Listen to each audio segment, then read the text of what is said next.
H.P. Lovecraft. A 20th century American author best known for his influence on the horror genre through the creation of monsters like Cthulhu. Well, not monsters really.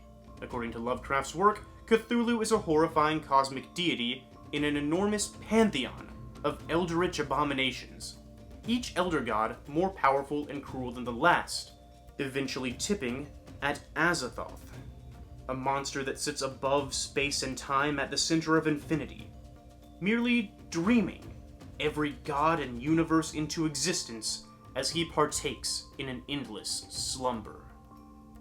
You see, the scary thing about this creature is that it is reality. Every entity below it, no matter how weak or powerful, is simply a part of his dream. If he were to ever wake up, everything ever created would vanish, and all would be Azathoth again. Because, in a way, he's more real than anything else is. Hello, I'm Tyler, this is the Imaginary Axis, and since the beginning of time, man has struggled to paint the face of God. Our imaginations have run wild with myths, stories, comic books, all doing the best they can to show us the true meaning of power. But fasten your seatbelts, everybody, because today, we're finishing that picture. The presence. The source. The void. The over-monitor. I tore through hundreds of DC comics to try to find the most powerful character I could, and while the question of this company's supreme being has always been a tricky one, these four entities in particular have pointed me in the right direction. But it's a long story. You've already watched this far into the video, so if you're still interested, join me as I analyze each of these inconceivable outer gods to finally reveal the man behind the curtain. Not only the most powerful entity in all of DC, but quite possibly the most powerful entity to ever appear in any story, period. Let's go. The Presence. Alright, so upon first glance, this entity appears to be the supreme being of the DC cosmos, and in many ways he is. He's credited with effortlessly creating all of it. That includes all time and space, infinite dimensions, infinite universes, infinite little pocket realms and parallel realities, all gods, abstracts, embodiments, etc. He's infinite, eternal, and he did this some 18 billion years ago. Even Dream of the Endless, a nearly omnipotent character in his own right, credits the Presence as the most powerful being in all of existence. The story goes that the moment he spoke his word, destiny formed, and the fate of all of creation was traced in his book. Michael and Samael were created, one to materialize all matter and energy needed for the coming multiverse, and the other to weave that existence into shape. They did as they were told, and then... The Presence has appeared to countless beings throughout the years in a variety of different forms, and while it's hard to even fathom how something this grand might not be omnipotent, he has plenty of detractors among gods and mortals alike. And frankly, it's hard for even me to tell, because this guy always has something up his sleeves. Right, look, Samael was always skeptical of the Presence and didn't like the idea that his entire fate was laid out for him, so he started a rebellion in heaven and was cast out an infinite distance from God's grace, taking up the name Lucifer instead. You would think this would be against the Presence's wishes, giving him some lack of omnipotence. But nope, about 10 billion years later, Lucifer realized this was all a part of God's plan, and he just needed somebody to run hell. In another story, the Presence was killed by a rogue angel with a sword of his own design, and the entire following arc was spent trying to figure out how the heck that was even possible, only for it to be revealed later that it was, again, all a part of the Presence's plan. He's still alive, and this darn narration box suggests that he might have never even been dead in the first place. What the angels perceived as his death may well have just been the Presence forcing a change in himself and using lower entities to do it. At that point, what is there to even say about this character? Every time something seems to not go his way, you don't know if he's playing you. Did John Constantine really manage to threaten God in this panel, or did God just let it look like John was changing his mind when he was really planning to do this all along? A great darkness once arose from the depths and challenged God for heaven, but God just reached out and shook hands with it, forming a yin-yang symbol to highlight the necessity of good and evil's coexistence. Was heaven ever really in any danger? It's admittedly hard to tell. But there is one thing that can help answer the question for us. The Source. Out beyond the edges of the DC multiverse lies an endless pool of infinite energy, known only as the Source. A massive multidimensional wall is the only thing that keeps it from swallowing up all of creation. Some seek its wisdom, some seek its power, and others seek something else from it entirely. It's said that all life originated from the Source. A single higher dimensional planet was among the first worlds in all of creation. A race of ancient gods eventually arose from that planet, and roughly 10 billion years later, they all died in a massive war, taking the planet with them. The Source's raw power, still at rest in the planet, was so great that as the explosion spread outward, it gave birth to worlds, stars, and even some of the gods that humanity would eventually grow to worship. This ever-destructive and ever-creative god wave left a seed of divinity on everything it touched, creating the Speed Force, the quantum field, and even the glow that would come to be used by various lantern cores. Heaven was unconcerned. Once this fraction of the Source's power hit the edge of reality, it rebounded and made a second pass through creation, planting the seeds for metahumans, superheroes, and aliens with immense strength. This godly pool of infinity is one of the biggest mysteries in all of creation, or rather outside of it. Where did it come from? Why is it here?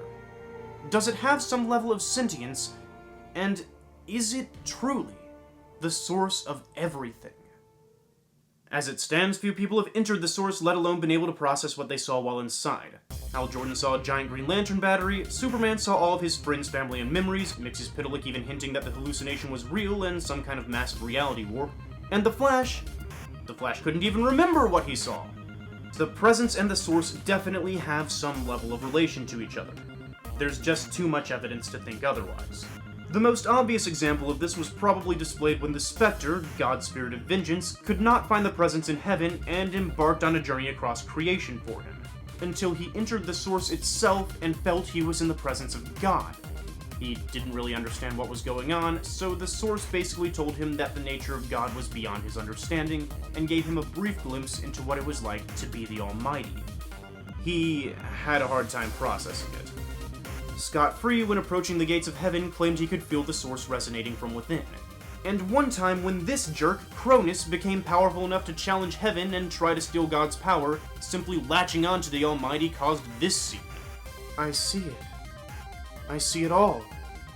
Everything at once. Mortal, immortal. We all are one. The God wave explodes, implodes, creates, destroys. No, please. It's too much. Too much. Interestingly enough, there's even this line when the Presence reinforces that he is infinite and eternal, but claims to have been shaped by external forces.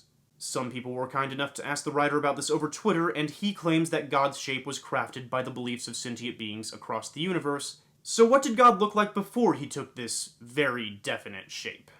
Perhaps an endless flowing sea of unshaped energy? Seems like a good candidate to me, but still, where did it come from? The Void. This is a dimensionless space outside of creation. I'm sorry, the dimensionless space outside of creation. And you know, that really isn't the right phrase either, because this space is above time and space, outside of all realms, and transcending infinity. Call it the ground floor of existence, or the top floor of existence. They're really the same thing, but the point is, this is where our journey starts to take a turn. While the relationship between the Presence and the Source might be less than obvious, the Void is what starts to make everything clear. You see, this is where God comes from, and it's where the Source lives. The Void is just that, an empty realm of nothing. Not even space, not even dimensions. And it's where we rejoin Lucifer. The Void makes several very important appearances throughout Lucifer's journey, which is basically a story all about one of God's first creations desperately struggling to find a way out of predestination. If your dad's omnipotent, omniscient, and omnipresent, it kind of throws free will into question. And one of the things Lucifer tried doing to break out of the Presence's grasp was creating his very own version of creation. He first needed a way out of the current creation, and then his multiverse came to life in the Void. And that's what answered 1,000 questions. DC isn't the only creation out there, and the void isn't as empty as it looks. There are multiverses in that great white blanket. Other creations with other creators who aren't the Presence. The entire Lucifer series, in fact, ends with God vacating his creation, leaving a new creator in charge, her name is Elaine Belloc, and Lucifer eventually meeting the Presence out in the void, where his father admits he's proud of his son for escaping the plan. It's implied that he wanted to create a being that would eventually become separate from him, and a creation that would continue to exist without him. But the only way of doing that was to leave.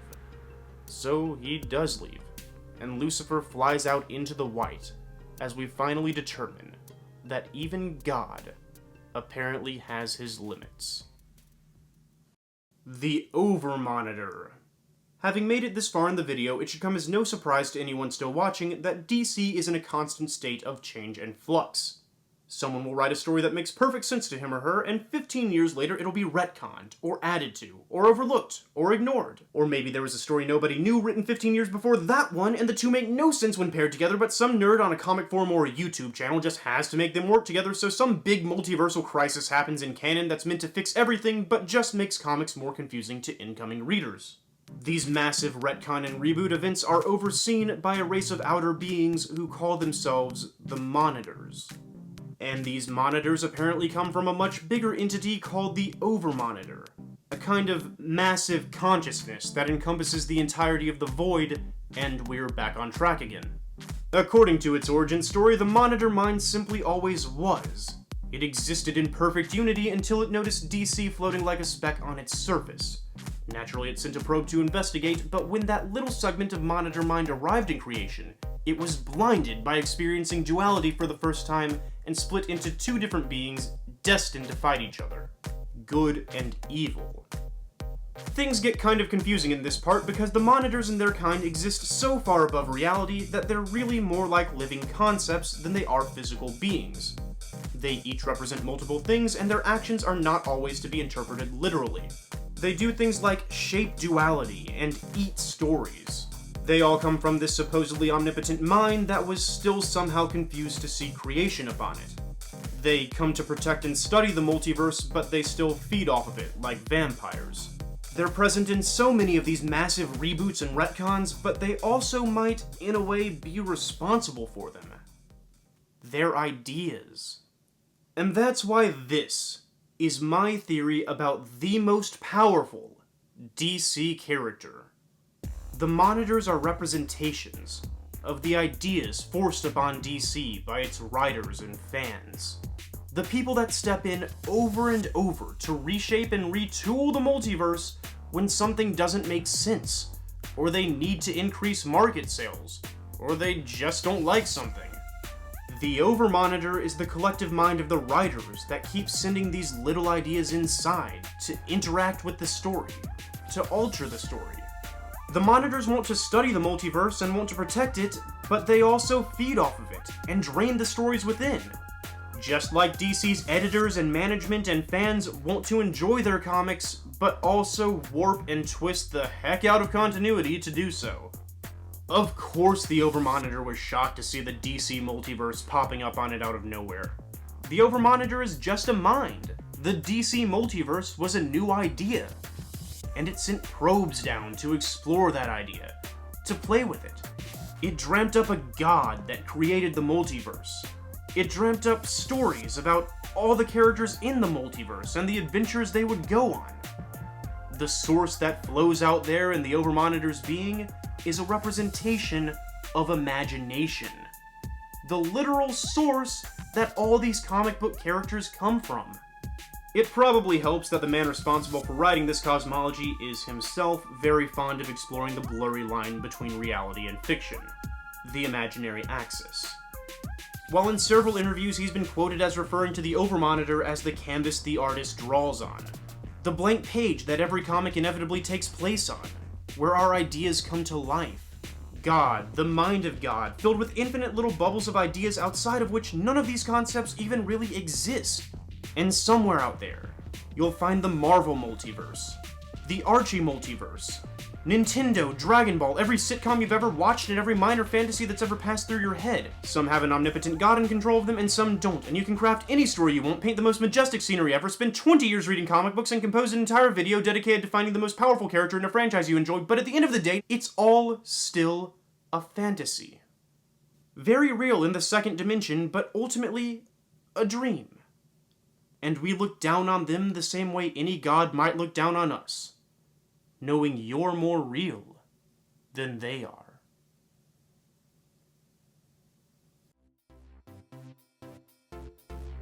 Hey everybody, Tyler again.